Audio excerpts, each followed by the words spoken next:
तो बच्चों आज हम लोग पढ़ने जा रहे हैं प्रॉपर्टीज ऑफ मैटर के अंदर एक चैप्टर है इलास्टिसिटी। इसमें सरफेस टेंशन भी है, फ्लो ऑफ लिक्विड भी है। तो पहला जो टॉपिक है इसके अंदर है इलास्टिसिटी। इलास्टिसिटी की डेफिनेशन होती है बच्चों कि अगर हम किसी बॉडी के ऊपर कोई फोर्स लगाएं जिसके कारण उसका शेप रिफॉर्म हो, जैसे यहाँ पर एक रिजिड सपोर्ट से एक स्टील वायर लटका दिया गया है, इस पर एक फोर्स लगाया है डैश, जिसको रिफॉर्मिंग फोर्स कहते हैं, जिसके कारण इसका शेप रिफॉर्म हो रहा है क्योंकि इसकी लेंथ एल है और फोर्स लगाने के कारण इसकी लेंथ स्मॉल एल से चेंज हो गई, तो शेप थोड़ा डिफॉर्म हुआ है। वापस लौटने के लिए फोर्स लगाता है, इसको रीस्टोरिंग फोर्स कहते हैं या इंटरनल फोर्स कहते हैं। ये फोर्स मॉलिक्यूलर अट्रैक्शन के कारण क्रिएट होता है, मॉलिक्यूल्स हैं इसके अंदर, उनके अट्रैक्शन के कारण क्रिएट होता है। तो जैसे ही ये फोर्स रिमूव किया जाएगा, रीस्टोरिंग फोर्स के कारण ये अपनी ओरिजिनल शेप साइज को एक्वायर कर लेता है। तो यहाँ पर रीस्टोरिंग फोर्स डेवलप होता है हो रहा है, that is due to molecular attraction between different molecules of the matter. ये फोर्स रिफॉर्मिंग फोर्स है या इसको एक्सटर्नल फोर्स भी कह सकते हैं, रीस्टोरिंग फोर्स को इंटरनल फोर्स भी कहते हैं। बच्चों यहाँ पर एक टर्म आता है, तो पहले तो आप लोग डेफिनेशन लिख लीजिए इलास्टिसिटी की। Property of body, property of a body to regains its original shape and size, original shape and size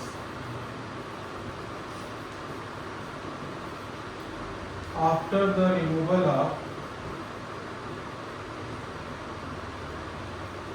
deforming force या external force.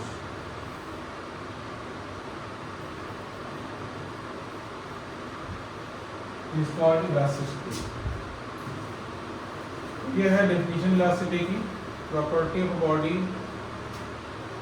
To regains its original shape and size after the removal of deforming force is called elasticity। बच्चों इसमें एक term है, सब लोग लिखते साथ में, स्ट्रेस।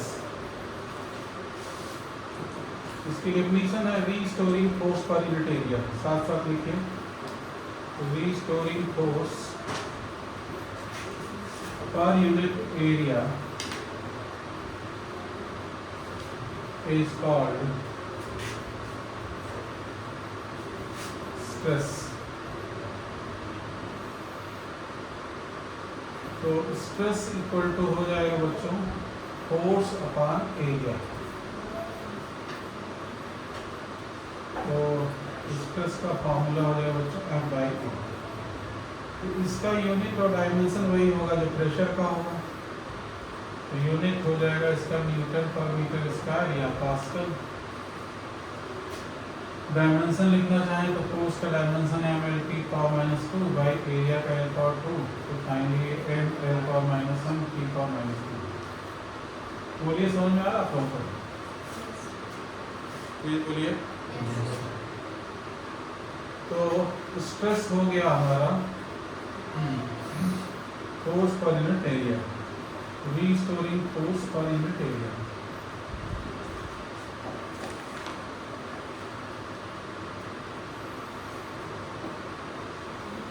एक टर्म और आता है बच्चों इसमें, स्ट्रेन। ये हेडिंग लिखिए, strain. Fractional change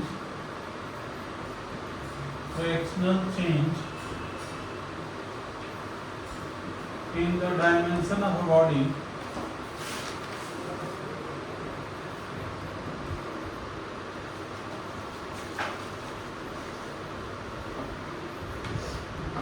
is called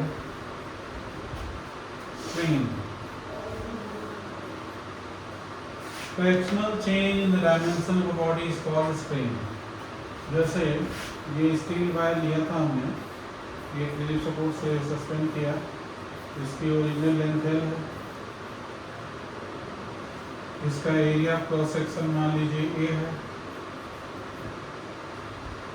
हमने इस पर एक रिफॉर्मिंग फोर्स लगाया F', जिसके कारण इसकी लेंथ थोड़ी सी चेंज हो गई। लेंथ चेंज के कारण एरिया चेंज होता है, पर ये इतना स्मॉल चेंज है इसके कारण एरिया के चेंज को भी इग्नोर कर रहा है। तो जो फोर्स लगाया है एफ डैश, ये डिफॉर्मिंग फोर्स है, वापस लौटने के लिए फोर्स लगता है रिस्टोरिंग फोर्स है। तो स्ट्रेस मैंने ही बताया, रिस्टोरिंग फोर्स का ही एरिया। स्ट्रेन क्या है देखिए, फ्रैक्शनल चेंज इन डायमेंशन, इसका डायमेंशन में लेंथ चेंज हो रहा है, change in length by initial length यहाँ पर स्ट्रेन हो जाएगा। तो ये एक फ्रैक्शन आएगा, इसका कोई ना यूनिट होता है ना डायमेंशन होता है, तो unitless and dimensionless quantity, unitless and dimensionless. तो ये बात समझ में आई आप लोगों को, स्ट्रेन क्या है, change in length by initial length, ठीक है।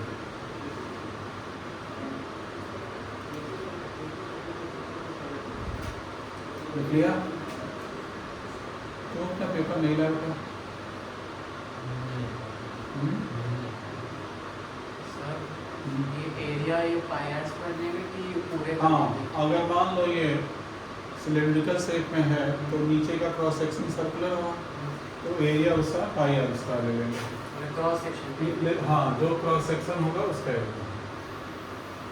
एरिया क्रॉस सेक्शन, ठीक है ना। लेकिन मान लो नीचे का जो सरफेस है कुछ ऐसा दिख रहा है आपको कट करने के बाद, तो ये सपोज कर लो इसकी ये साइज x है और ये y है, एरिया x इंटू वाई नहीं है बराबर। और मान लो स्क्वायर शेप में दिख रहा है ऐसे कट होने के बाद, साइड a है, एरिया क्या हो जाएगा, a square, area cross section लेना।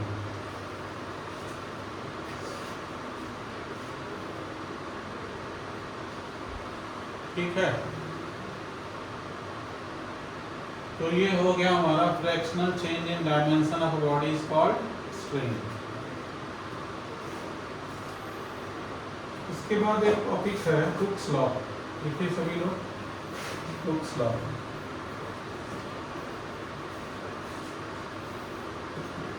देखो ये इलास्टिसिटी की प्रॉपर्टी को सर्टेन लिमिट तक ही रहती है, ठीक है ना। अच्छा, इलास्टिक बॉडी में ध्यान में अगर आए आप लोग, पूछा जाए कि क्या रबर इलास्टिक बॉडी है, तो क्या बोलेंगे, हाँ या ना? रबर, हाँ।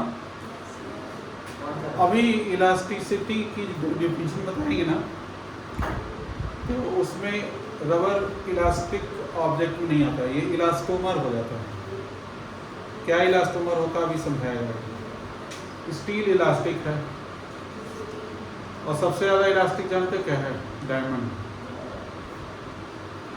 डेफिनेशन फिजिक्स की जो डेफिनेशन है इलास्टिसिटी की, उसके हिसाब से सबसे ज़्यादा मोस्ट इलास्टिक सब्सटेंस क्या है, डायमंड। स्टील भी इलास्टिक है। इलास्टिसिटी की प्रॉपर्टी क्या है, अब हुक्स लॉ के बाद आएगा।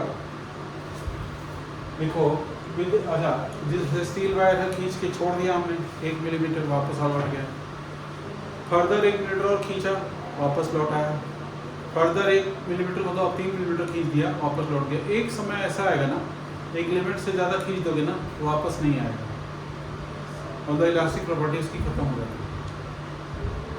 तो जो भी चीज़ें अब यहाँ पर पढ़ाई यानी है एक लिमिट के अंदर है, ठीक है ना, उसको लिमिट ऑफ इलास्टिसिटी कहते हैं। तो लिख लो, within the limit of elasticity,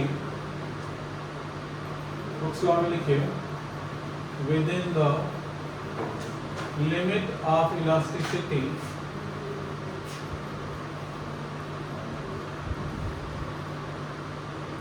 stress is directly proportional to strain. Stress is directly proportional to strain. Within the limit of elasticity, stress is directly proportional to strain.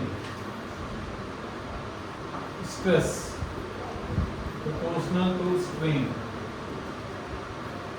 Stress is equal to E into strain. Therefore, E equal to stress by strain. ये जो constant ई आया बच्चों ना, इस constant ई को बोलते हैं modulus of elasticity. Modulus of elasticity आप लोग लिख पा रहे हैं मेरे साथ साथ?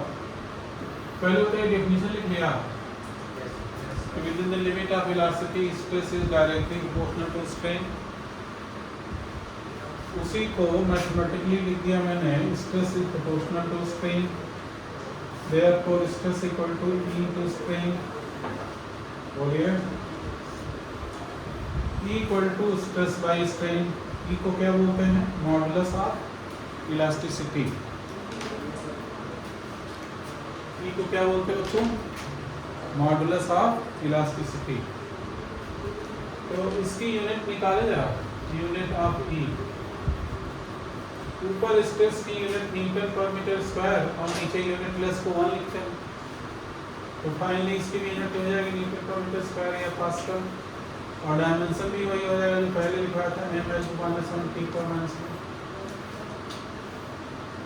तो जो यूनिट और डायमेंशन स्ट्रेस का है वही यूनिट और डायमेंशन इलास्टिसिटी का भी है। समझ में आ गया? हाँ है ना?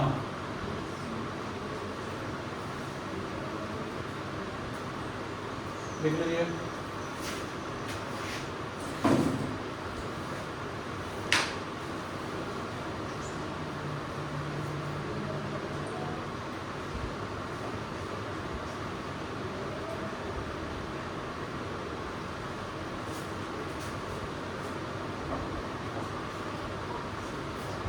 सीएमएस अभी एग्जाम चल रहा है, कब तक चलेगा? एक तारीख खत्म। कुछ लोगों का बायोटेक में चलेगा।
बच्चों, ये जो मॉडुलस ऑफ इलास्टिसिटी है बच्चों, ये 3 तरह की होती है। एक होता है यंग्स मॉडुलस, दूसरा होता है बल्क मॉडुलस, और तीसरा होता है मॉडुलस ऑफ रिजिडिटी। क्या क्या बोला? पहला क्या बोला? यंग्स मॉडुलस, दूसरा बल्क मॉडुलस, तीसरा मॉडुलस ऑफ रिजिडिटी। तो लिखिए आगे एक लाइन लिखिए, ये जो मॉडुलस ऑफ इलास्टिसिटी ई है, ये 3 तरह का है।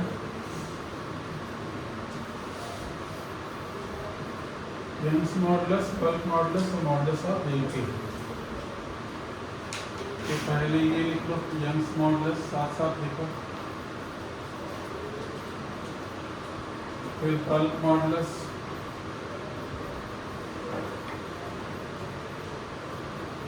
Modulus of rigidity.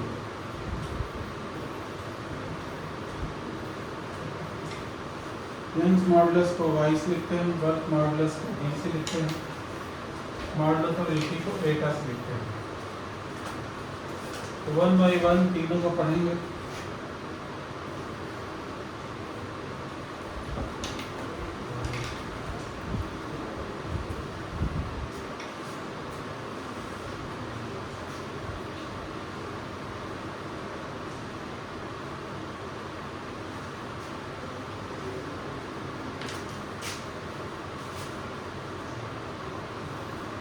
लिया तो पहला एडी लिखते हैं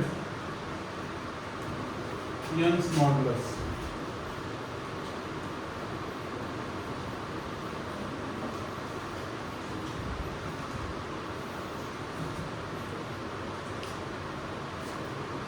ratio of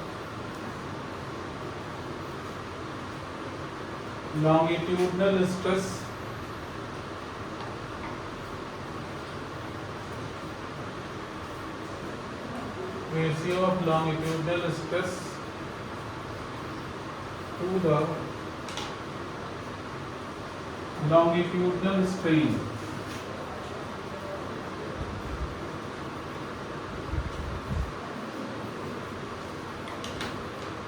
is called Young's modulus।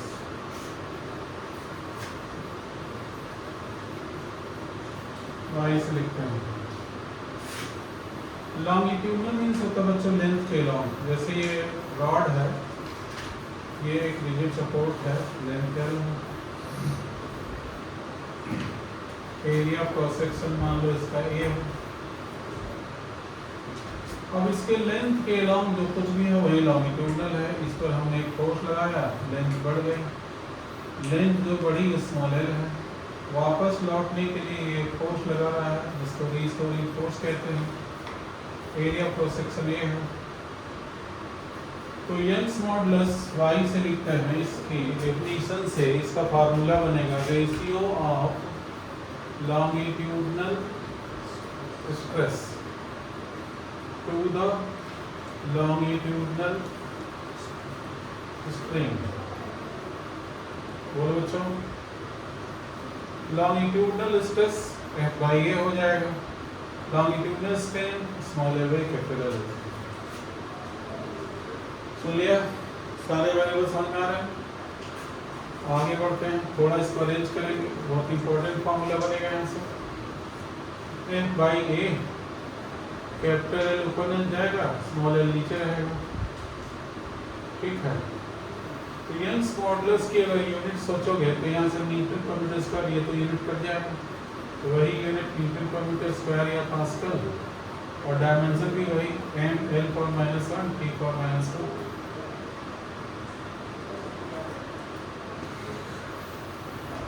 ठीक है। इसका प्रैक्टिकल करने के लिए इसमें ऐसे एक हुक लगा करके, वायर में एक हुक लगा करके, ठीक है, इसमें कुछ वेव लटकाए जाते हैं, तो वही डिफॉर्मिंग फोर्स होते हैं mg के बराबर, ठीक है। अच्छा, जितना ये अपोज करेगा ना, इसको खींचने के लिए उतना ही ज़्यादा फोर्स लगाना पड़ेगा। तो मैग्नीट्यूड में ये फोर्स F डैश F के इक्वल होता है, सुन लिया।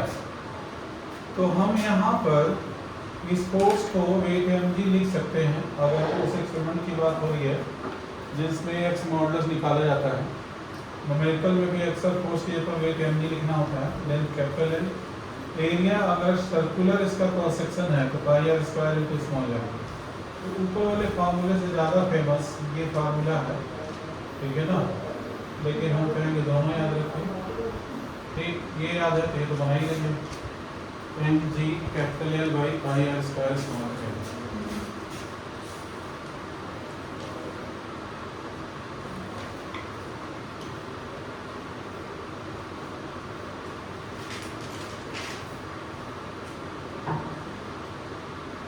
सुन लिया आप लोगों ने? हाँ ना?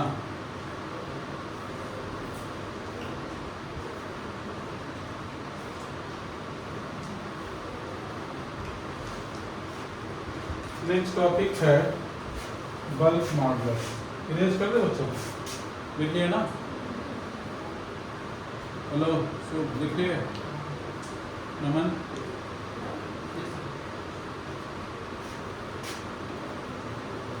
नेक्स्ट लिखिए bulk modulus. Bulk modulus, bulk modulus को बी से लिखते हैं, डेफिनेशन के साथ साथ रेशियो ऑफ नॉर्मल स्ट्रेस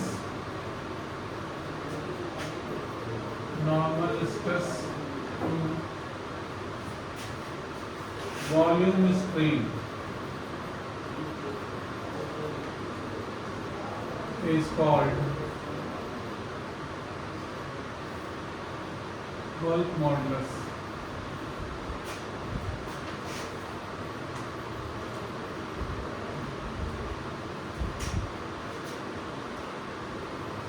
मान लो कोई ऑब्जेक्ट इस तरह का स्फेरिकल शेप का है, ठीक है, नॉर्मल गुब्बारा ही गिरो,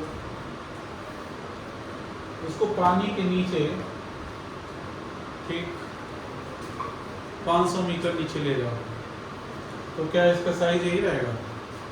चारों तरफ से प्रेशर इक्वल पड़ेगा ना। यहाँ पर तो हम एक तरफ से पुश करते कहीं दूसरे जगह बढ़ाने की जरूरत नहीं होगा, लेकिन पानी में अगर ले आएंगे तो चारों तरफ से इक्वल प्रेशर पड़ेगा। तो प्रेशर में जो चेंज हो रहा है उसको हम मान रहे हैं डेल्टा पी, जिसके कारण इसका वॉल्यूम चेंज होगा। प्रेशर इसके सरफेस के परपेंडिकुलर पड़ रहा है, ये लिक्विड का प्रेशर चारों तरफ से पड़ रहा है जो इसके सरफेस के परपेंडिकुलर है, और change in pressure delta P. Delta P कैसे निकलेगा? Final pressure P final minus P initial से क्या बचा? जैसे हवा में लेके हैं तो पी इनिशियल है, पानी के अंदर लेके गए 500 मीटर नीचे पी फाइनल, या पानी के सरफेस पर है तो पी इनिशियल है, पानी के अंदर डेप्थ गए पी फाइनल। तो डेल्टा पी जो चेंज इन प्रेशर है ये इसके सरफेस के परपेंडिकुलर पड़ रहा है। देखो सरफेस पर टेंजेंट ड्रॉ करके देखो, परपेंडिकुलर, यहाँ टेंजेंट ड्रॉ करो परपेंडिकुलर। इस चेंज इन प्रेशर को ही बोलते हैं बच्चों नॉर्मल स्ट्रेस।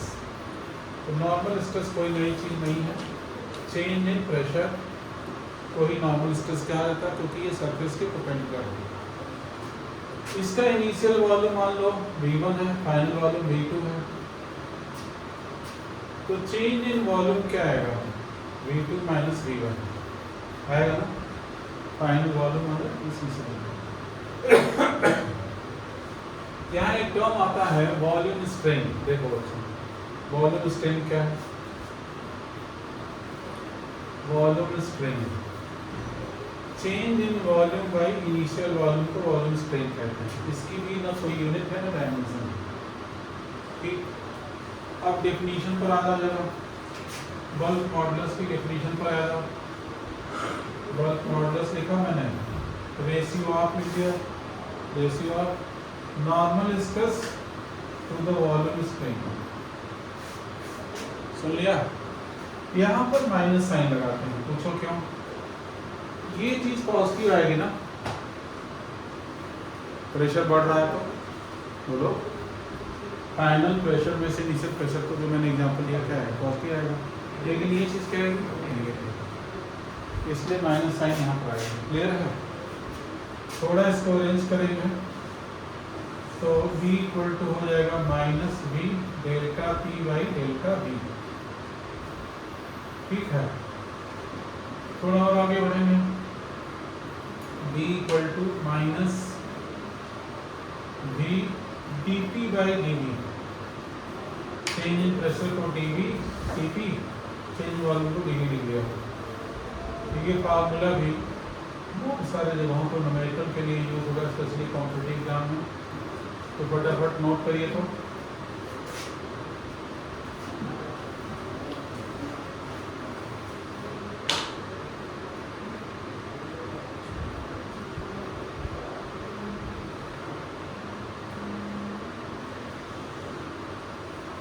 पूरा बोर्ड दिख रहा है ना?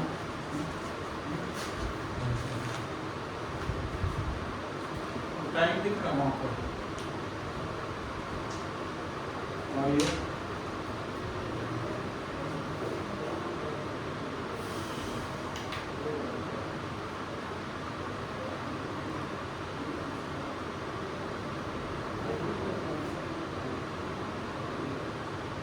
क्या नहीं आया,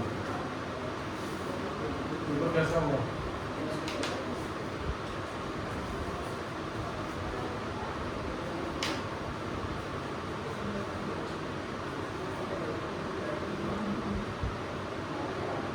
आप लोग सारे पसंद करने की कोशिश करेंगे, सुन रहे ना? सुबह में स्पेशली आप क्या पेपर ठीक बन रहा है वो तो पहले से ही मुझे बताया ही था।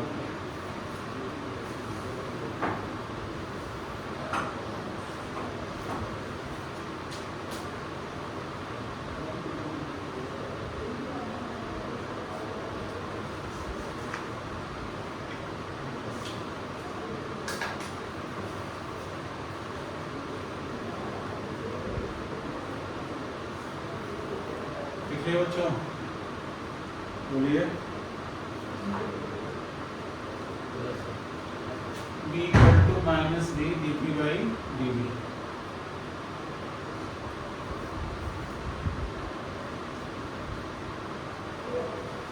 तो ये हो गया हमारा बल्क मॉडुलस। सामने देखो बेटा, पीछे कौन सी क्लास चल रही है इसको देखो, आगे लिखिए modulus of rigidity. Modulus of rigidity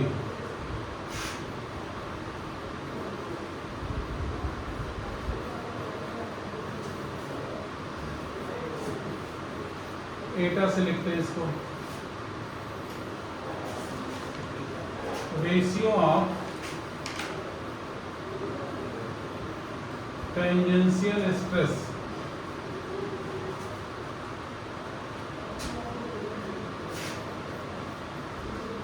tangential stress को शेयरिंग स्ट्रेस भी बोलते हैं, to the shearing strain.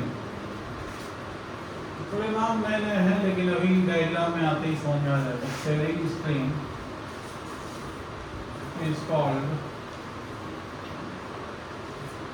Modulus of rigidity.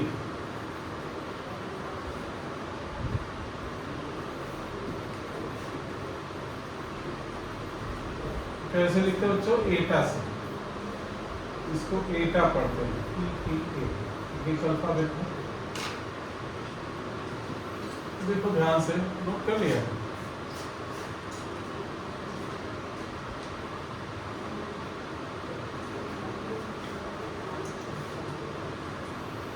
ध्यान से देखिए, मान लीजिए यहाँ पर कोई इस तरह का एल्फाइड है जो किसी रिजिड सपोर्ट पर रखा हुआ है और इसका लोअर सरफेस फिक्स कर दिया गया। ये लोअर सरफेस हमने फिक्स कर दिया इसके। यहाँ पर एक टेंजेंशियल फोर्स लगा है पूरे सरफेस के ऊपर। इसका एरिया ए है, पूरे एरिया पर ये फोर्स लग रहा है ए। तो यही टेंजेंशियल स्ट्रेस हो जाएगा। टेंजेंशियल स्ट्रेस हो जाएगा हमारा फोर्स अपॉन ए।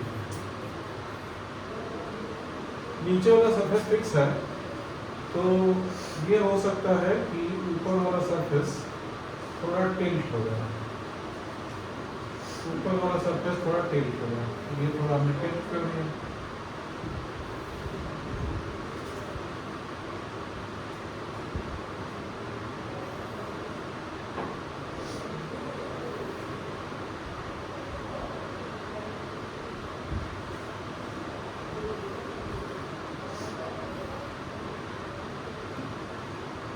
थोड़ा सा जितने एंगल से टिल्ट हुआ वो थीटा, ये एंगल थीटा ही शेयरिंग स्ट्रेन का है। Sharing strain theta. अगर ये थीटा स्मॉल है, if theta is small, तो मैथमेटिकली थीटा को tan थीटा लिख सकते हैं। ये मैथमेटिकली करेक्ट। एक मिनट रुक जाइए, बाद में लिखेगा, मौका दूंगा लिखने का।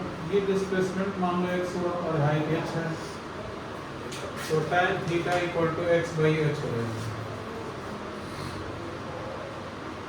इसको डेल्टा x लिखो, ज़्यादा अच्छा है। Delta x by h। अब डेफिनेशन पर चलो। मॉडुलस ऑफ रिजिडिटी की डेफिनेशन क्या बताएंगे? Ratio of tangential stress to the shearing strain. पूछने से हेजिटेट मत करिए, ये मत सोचिए कि रिकॉर्डिंग चलिए हम पूछ देंगे तो क्या होगा। समझ में आ रहा ना? इजी है चैप्टर, बोलो स्टेप फॉरवर्ड है, एक एक लाइन की डेफिनेशन फार्मूला बन जा रहा है। तो टेंजेंशियल स्ट्रेस क्या हो गया बच्चों? F/A। सेयरिंग स्ट्रेन क्या हो गया? थीटा। इसकी यूनिट भी वही आएगी, न्यूटन पर मीटर स्क्वायर या पास्कल आएगा ना? बोलो हाँ या ना? Okay, theta equal to F/A theta, और थीटा का फार्मूला बताया गया था डेल्टा x/h। एक तो ये भी फार्मूला है, एंगल छोटा है तो ये लगा सकते हैं। डेल्टा x/h भी है तो h को ऊपर भेज दो, तो FH/A इंटू डेल्टा x, तो ये भी एक फार्मूला है, नोट कर लीजिए।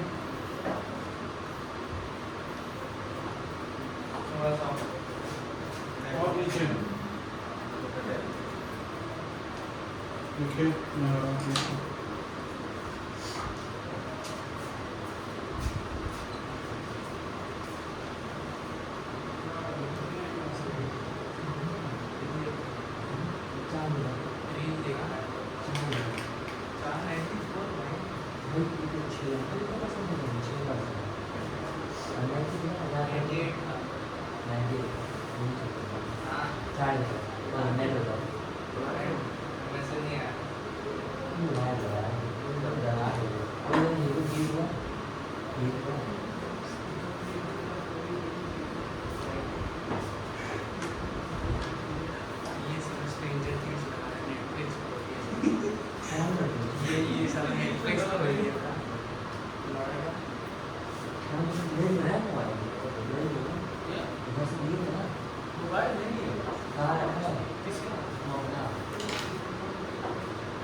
सेकेंड वाली बुक का पहला चैप्टर है, मतलब में 2 वॉल्यूम दे रखे हैं ना।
लिख लिया बच्चों,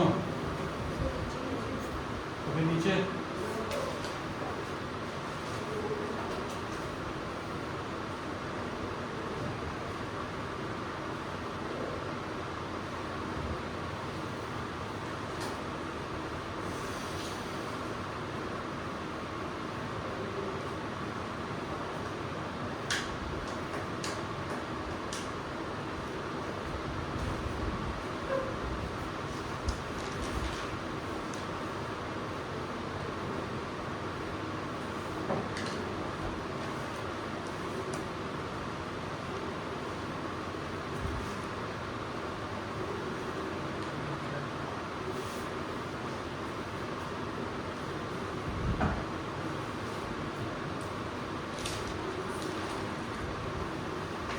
तो क्लियर?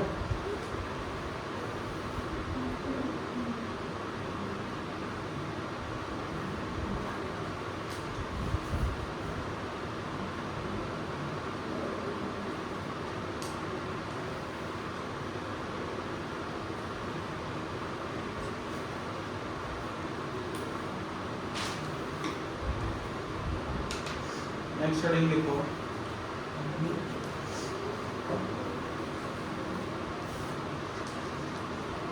सब लोग कॉपी कर लेते हैं यहाँ तक। Poisons ratio, POISSON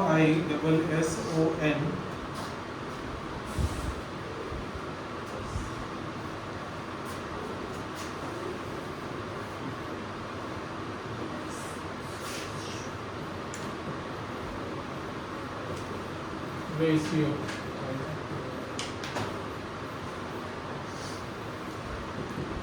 ratio of longitudinal to lateral strain, ratio of longitudinal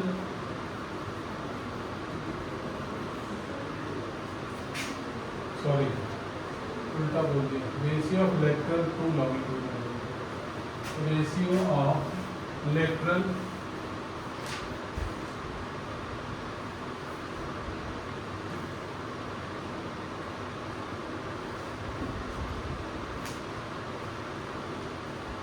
ratio of lateral to the longitudinal strain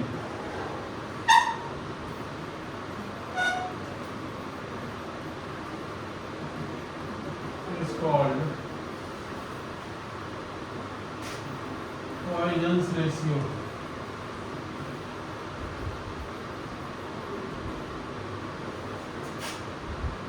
देखो लॉन्गिट्यूडनल मतलब बताया पहले मैंने, लेंथ के अलोंग, लेटरल होता है लेंथ के परपेंडिकुलर। जैसे मान लो ये एक कोई वायर है जिसका इनिशियल लेंथ L है,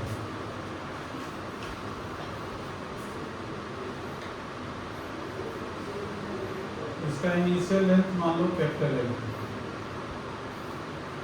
और इनिशियल डायमीटर मान लो D है। अब इसको खींच के लंबा किया इतना कि लेंथ चेंज हुआ और डायमीटर भी चेंज हो गया, तो इसको खींच के थोड़ा लंबा कर दिया हमने। अब जो डायमीटर है वो d माइनस डेल्टा d हो गया और जो लेंथ है वो L प्लस डेल्टा L हो गया। ध्यान से देखो फिर लिख लेना। तो सिग्मा पॉइजन्स रेशियो है, इसको डिफाइन किया है ratio of lateral strain to the longitudinal strain.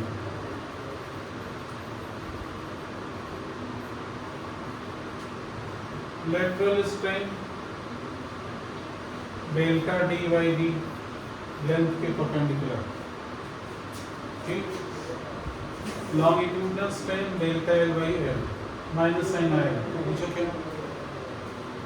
Final length में से इनिशियल लेंथ को माइनस करो तो पॉजिटिव आएगा, लेकिन फाइनल डायमीटर में से इनिशियल डायमीटर को माइनस करोगे तो निगेटिव आएगा, क्योंकि फाइनल डायमीटर कम है ना, तो एक पॉजिटिव निगेटिव इसलिए माइनस साइन। इस फार्मूले को ऐसे ही रहने दीजिए, ज़्यादा छेड़छाड़ मत करिए, ऐसे ही याद कर दीजिए। तो ratio of lateral to the longitudinal strain is called Poisson's ratio, unitless and dimensionless। क्योंकि ये प्योर रेशियो है, unitless and dimensionless।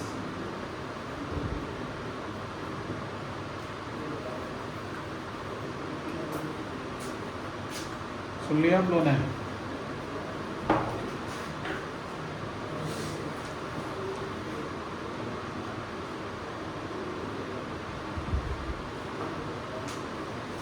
Next heading लिखिए,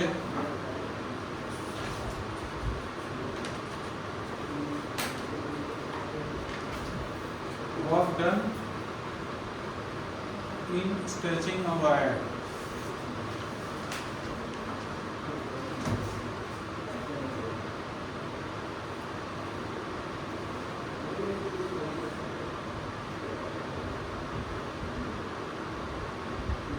done in stretching a wire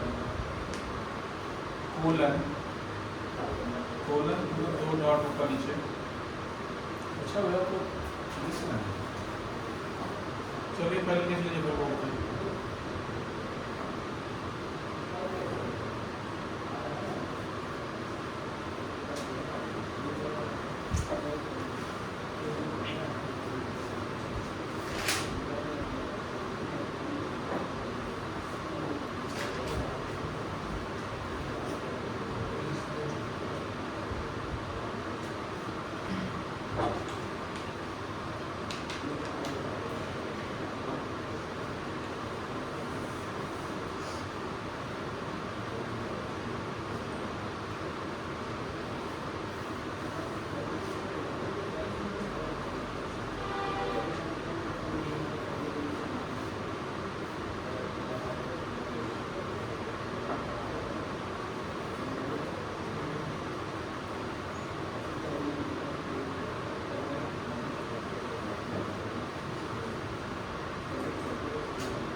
heading लिखो बच्चों, work done in stretching a wire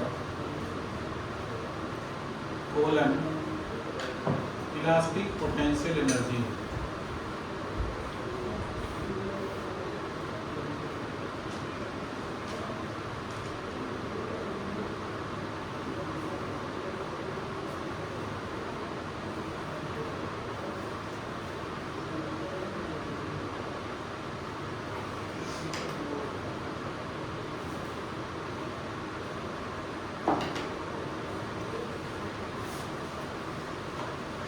solar elastic potential energy इस chapter का सबसे important derivation है, सबसे ज़्यादा पूछा जाता है। ये मोस्ट इम्पोर्टेंट टॉपिक है इस चैप्टर का। क्या बोला? वर्क डन इन स्ट्रेचिंग और wire colon potential energy sorry elastic potential energy elastic potential energy you से लिखेंगे इसको। तो ये इस चैप्टर का सबसे इम्पोर्टेंट और सबसे बड़ा डेरिवेशन है। चैप्टर खत्म होने जा रहा है, ठीक आज ही इसके न्यूमेरिकल दे देंगे, भेज देंगे ग्रुप में, करके लाना है, परसों चेक करेंगे। सुन लिया? सेम डे कर लेंगे तो ठीक है। तो पहले समझेंगे, लिखेंगे नहीं।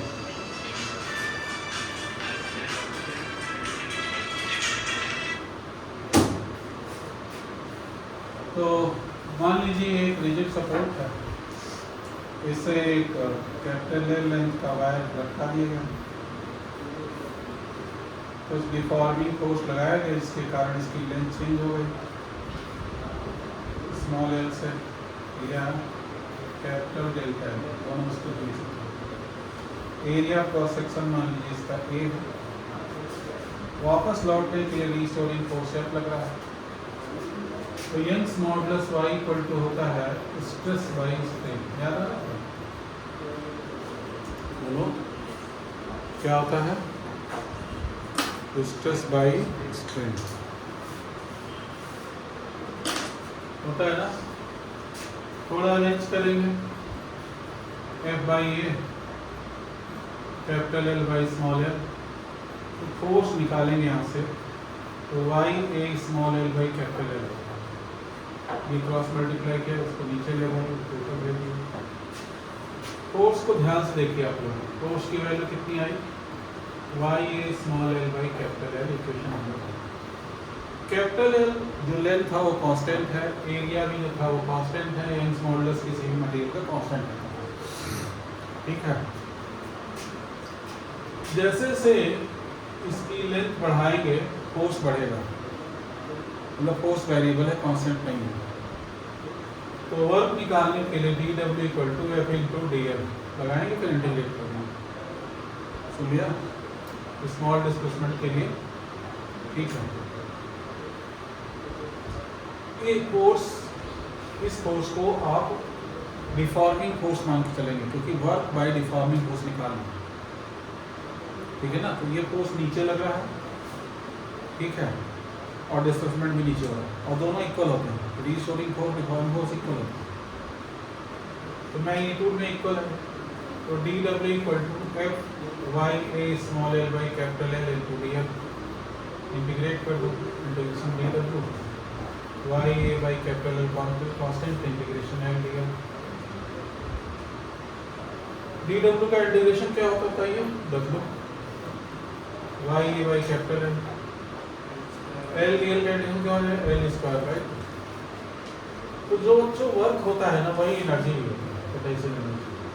छोड़ दोगे खींच करके, वापस लौट आएंगे, with the limit of velocity होना चाहिए। तो इसको ऐसे लिख सकते हैं, half into Y A L square by capital L.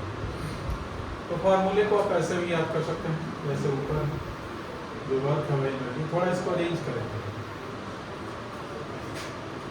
You को हाफ वाई ए, एक मिनट थोड़ा अरेंज करना है,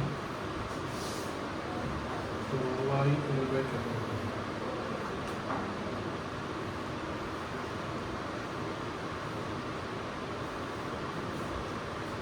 यहाँ से y ले लिया, स्मॉल एल ले लिया, कैपिटल एल ले लिया, फिर क्या बचा, एक स्मॉल एल बचा, एक कैपिटल एल एक्स्ट्रा लिख लिया, ए इंटू एल। जितनी चीज़ें उतनी लिख लीजिए। ध्यान से देखो, हमने एक एल एक्स्ट्रा लिखा तो ऊपर भी लिख दिया, कट जाएगा। स्मॉल एल दो जगह है, एल स्क्वायर हो जाएगा, ए एक जगह है, वाई भी है, हाफ है ना। बच्चों ये होता है स्ट्रेस, ये स्ट्रेन और रिवॉल्विंग होता है। कैसे स्ट्रेस होता है देखो, उसको लिखने जरूरत नहीं है। बताएंगे y equal to F by A small L capital L, इसको बताएगा ना, बोलो। तो y small L by capital L करो तो एफ बाई ए नहीं रहेगा, बोलो। तो ये चीज़ इसके इक्वल है, और ये क्या है, स्ट्रेस है। ये भी तो स्ट्रेस होगा ना, बोलो। तो u इक्वल टू हो गया हाफ इंटू स्ट्रेस, और ये स्ट्रेन तो याद ही होगा, change in length by initial length. Area cross section into length क्या होता है बच्चों, वॉल्यूम। तो इस फार्मूले तक पहुंचना होता है, potential energy of the stress वाला, u equal to half into stress into strain into volume. हाँ, और देखो y इक्वल टू होता है स्ट्रेस बाय स्ट्रेन, होता है ना, बोलो। तो स्ट्रेस इक्वल टू क्या हो जाएगा, y इंटू स्ट्रेन नहीं हो जाएगा, बोलो। तो स्ट्रेस इक्वल टू हो जाएगा y into strain, into already strain है, और इस वॉल्यूम को नीचे ला दो। तो जानते हो ये चीज़ क्या हो जाएगा, ये चीज़ क्या हो जाएगा, potential energy per unit volume, per unit volume equal to half into Y into strain का स्क्वायर, और potential energy per unit volume को स्मॉल यूज लिखेंगे। तो half into Young's modulus, Young's modulus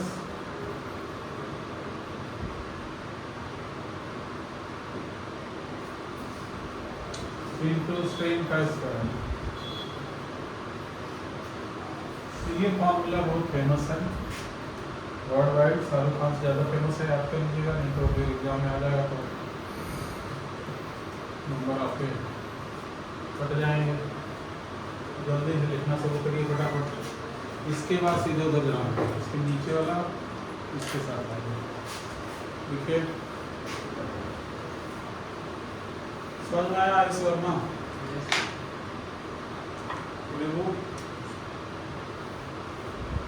Shubham, कन्नय, नमन, नमन के पड़ोसी शुभम, शुभ,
हमेशा पीछे क्यों देखते रहते हो? इसलिए बेटा तुम अपनी फोटो पे देखो। उसको नहीं देखो। किसको देख रहे हो? किसकी फोटो में डाल? सीधे बैठो तुम। और किसको? और इधर उसके अपोजिट डायरेक्शन में।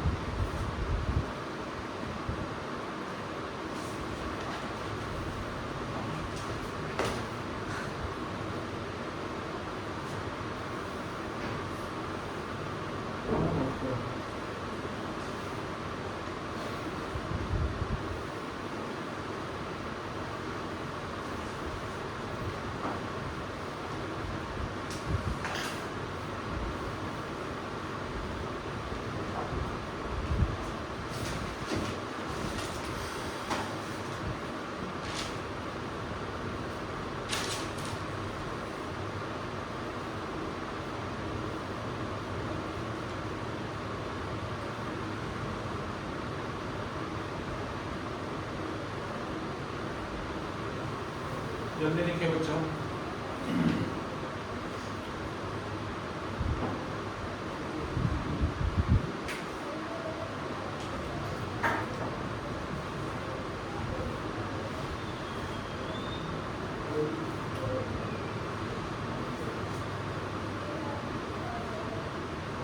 बेटा ये वीडियो यूट्यूब पर पड़ जाएगा।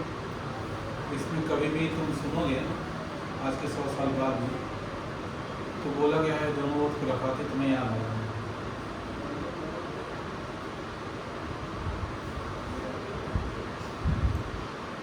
समझ में आया?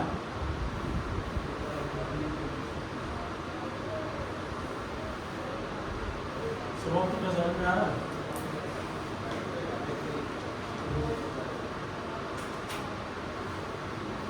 तो इधर थोड़ा रफ वर्क किया है, इसको ध्यान में रखिएगा तभी समझ में आएगा। आज ही प्रैक्टिस कर लीजिएगा 2-3 बार लिख करके। अभी कंप्लीट नहीं हो सकता, एक टॉपिक और रह गया ग्राफ है।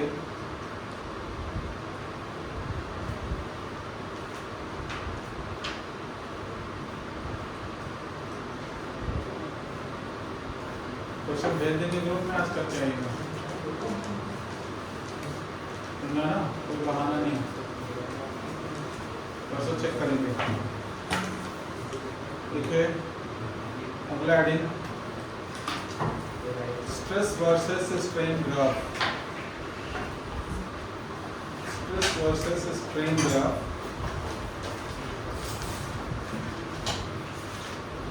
For steel wire. तो एक स्टील वायर के लिए stress versus strain graph plot करने जा रहे हैं।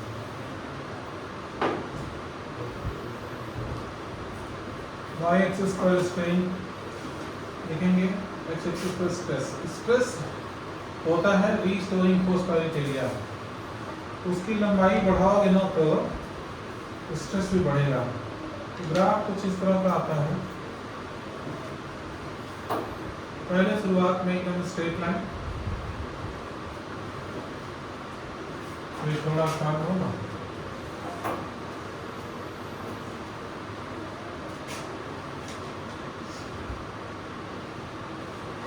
O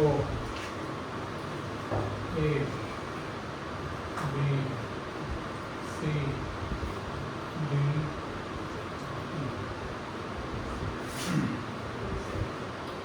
शुरुआत में देखो ग्राफ को ध्यान से देख लो।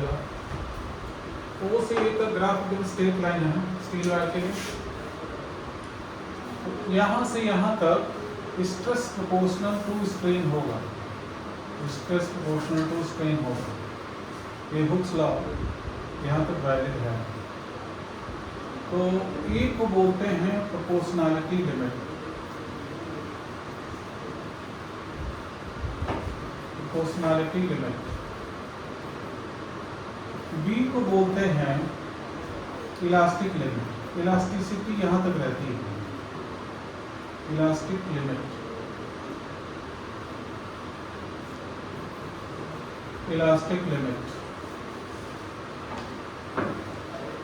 सी के करस्पॉन्डिंग अगर खींच करके आपने इसको स्ट्रेन करके छोड़ दिया ना, इसकी लंबाई परमानेंटली कुछ बढ़ जाती है।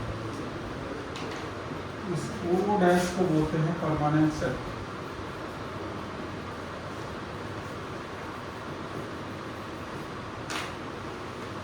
C को बोलते हैं बच्चों यील्ड पॉइंट।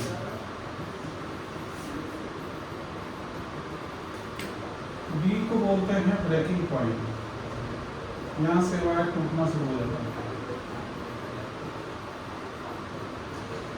और E तक टूट जाता है।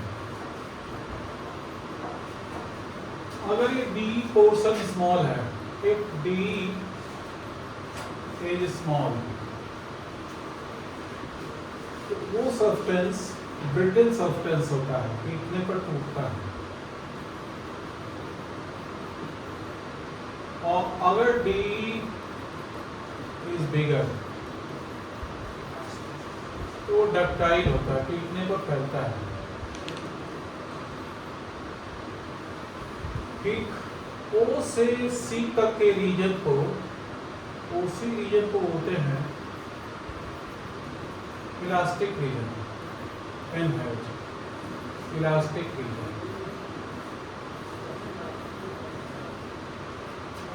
और CE रीजन को बोलते हैं प्लास्टिक रीजन।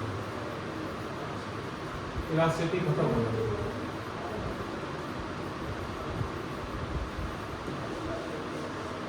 समझ में आ गया? अगर if OA graph is not a straight line, OA is not a straight line, then substance is elastomer. Substance is elastomer, जैसे रबर होता है। So लिया। अब अगली क्लास में बस एक टॉपिक पढ़ाएंगे, इसमें ये प्रूव कराएंगे कि steel is more elastic than rubber.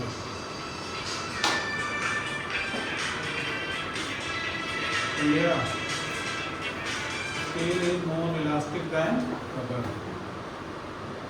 ठीक, and diamond is most elastic.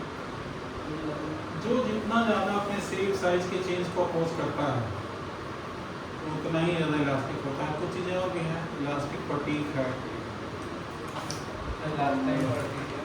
डिजाइना bridge है, इलास्टिक हिस्टेरेसिस है। थोड़ी बहुत थ्योरेटिकल चीज़ें रहनी। न्यूमेरिकल अभी भेज दे रहा हूँ, आप लोग ग्रुप में करिएगा। सुन रहे हैं ना? लास्ट टाइम पढ़ गए। हाँ, if OA is not a straight line, then substance is elastomer. If OA is not a straight line, then straight को ST लिख के छोड़ दिया, then substance is elastomer. बेटा वीडियो बंद कर।